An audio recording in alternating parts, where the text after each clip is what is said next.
फिर ध्यान से सुनो कहानी।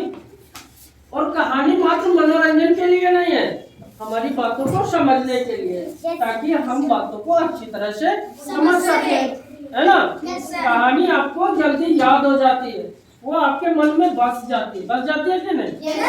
इसलिए हमने कहानी का माध्यम रखा हुआ है। आप लोग चित्र देख पा रहे हैं सब पीछे तक? छोटा वाला बच्चा आप देख रहे हो, दिख रहा है आपको? आप आगे आ जाओ। यहाँ के लोग भी खेती बाड़ी करते हैं, पशुपालन करते हैं। क्या करते हैं? पशुपालन। और गांव में सब हिल करके रहते हैं। कुछ लोग शहर जाकर अपना आजीविका कमाते, कोई दुकान में जाता है, कोई कारखाने में काम करता है। तो नाम का व्यक्ति रहता है जो कि शहर के कारखाने में काम करता है, ठीक है। वो शाम को अपने घर आता था, सुबह जाता था कारखाने में काम करने के लिए। जब वो शाम को वापस लौटता था, उसकी एक छोटी बिटिया थी, मीनू। क्या नाम था? मीनू। उसके लिए कुछ खाने पीने की चीजें लाता था, उसके साथ खेला करता था, उससे बहुत दुलार करता था और उसको पढ़ाता था, समझाता था, पूछता था आज विद्यालय में तुम्हें क्या पढ़ाया गया। एक दिन उसकी तबीयत बिगड़ जाती है। जब वो कारखाने में काम कर रहा होता है, फिर सोचता है जब छुट्टी होगी तो हम अस्पताल जाएंगे और अपना दवा उपचार कराएंगे। लेकिन क्या होता है, जब शाम को छुट्टी होती है तो सोचने लगता है कि अगर अब अस्पताल गए तो हमको रात हो जाएगी। क्या हो जाएगी? रात। इसलिए वो अस्पताल नहीं जाता और सीधे अपने घर आ जाता है। कहाँ आता है? घर आता है।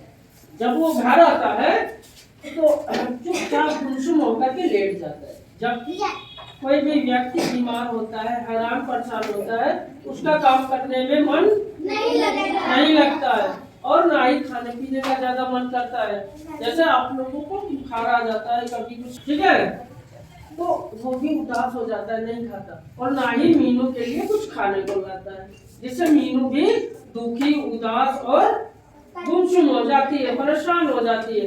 अगले दिन जब मीनू खेलने के लिए शांत क्यों हो, तो मीनू कहती है कि हमारे पापा थोड़ा बीमार चल रहे हैं। क्या चल रहे हैं? बीमार। उनकी तबीयत सही नहीं लग रही।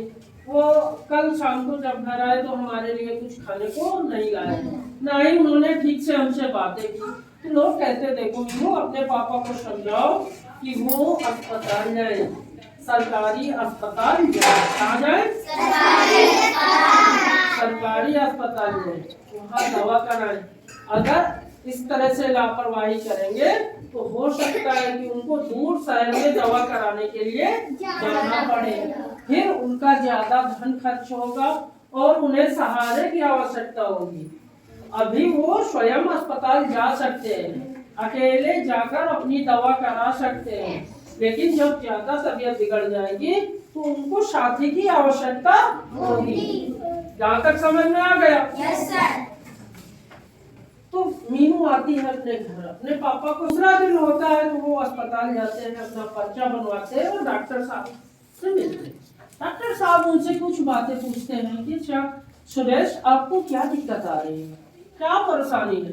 तो सुरेश भैया बता रहे हैं कि डॉक्टर साहब हमारे पैर में एक घाव लगा है, काफी दिन हो गए और वो सही नहीं हो रहा है। क्या लगा है? घाव लगा है पैर में और वो सही नहीं हो रहा। उनको थोड़ी थोड़ी देर में भूख प्यासी लगी रहती है, कमजोरी बहुत महसूस होती है, थोड़ा सा काम करते हैं थक जाते हैं और उनका वजन भी कम होता चला जा रहा है, ढीले होते चले जा रहे हैं। जल्दी जल्दी उनको भूख प्यासी लगी रहती है। आप लोग बदमाशी न करो, ध्यान से सुनो। समझ में आ गई? Yes sir. भैया को क्या दिक्कत आ रही थी, सबकी समझ में आ गया? Yes sir. तो डॉक्टर साहब कहते देखो सुरेश, अब आपका लेवल बहुत बढ़ा हुआ था। क्या बढ़ा हुआ था?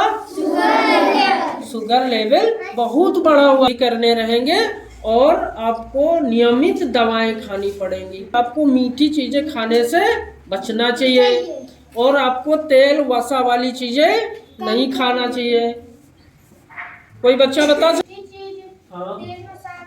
हाँ, तेल वसा वाली चीजें नहीं खाना चाहिए। देखो इसके बाद बताते डॉक्टर साहब, आपको नशा पत्ती धूम्रपान भी हमने गांव में लोगों से सुना है कि शुगर एक ऐसी बीमारी होती है जो कि सही नहीं होती है।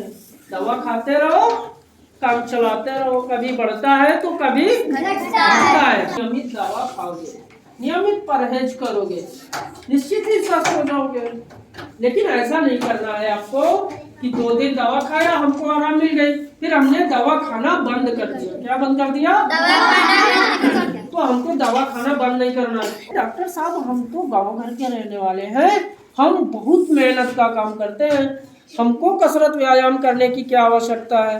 तो डॉक्टर साहब बताते हैं कि देखो, आप गांव घर में रहते हो, मेहनत का काम करते हो, अच्छी बात है, पर आपको आवश्यकता से अधिक मेहनत भी आपको नहीं करना चाहिए, क्योंकि यह बीमारी आपकी किडनी को प्रभावित करती है, आपके हृदय को प्रभावित करती है, आपकी आंखों की रोशनी भी कम कर देती है, जो शरीर में हमारे रोग प्रतिकारक क्षमता होती है, हो सकती है ना?